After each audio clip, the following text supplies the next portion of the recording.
രണ്ടാഴ്ച മുമ്പ് എൻ്റെ ഇടവകയിൽ റിനോവേറ്റഡ് സെമിറ്ററിയുടെ ബ്ലെസ്സിങ് ആയിരുന്നു.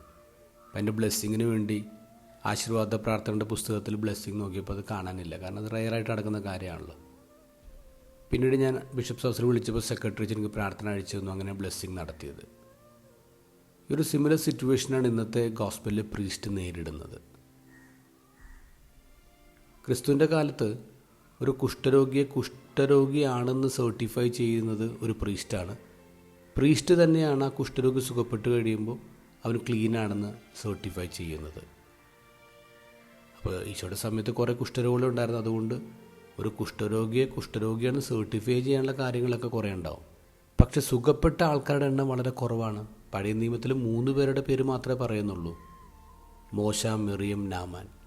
അപ്പോൾ വളരെ റെയറായിട്ട് നടക്കുന്നൊരു കാര്യമായതുകൊണ്ട് തന്നെ ഈ പ്രീസ്റ്റിൻ്റെ കയ്യിൽ ഒരു പക്ഷേ ആ പ്രാർത്ഥന ഉണ്ടാകാൻ സാധ്യതയില്ല.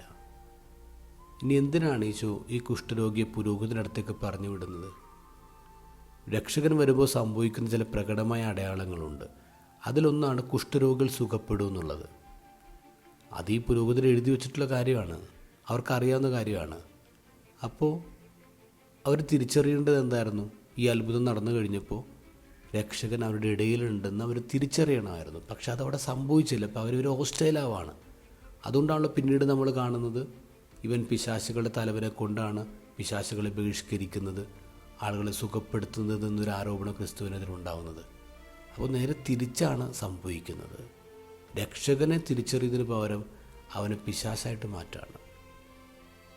ഇന്നെൻ്റെ പ്രാർത്ഥന എങ്ങനെയാണ്: ദൈവമേ, അത്ഭുതങ്ങളും വെളിപാടുകളുമായിട്ട് എൻ്റെ മുന്നിൽ വന്ന മനുഷ്യരിൽ ദൈവ സാന്നിധ്യം കണ്ടെത്താനുള്ള ബോധം, കൃപ എനിക്ക് തരണേ.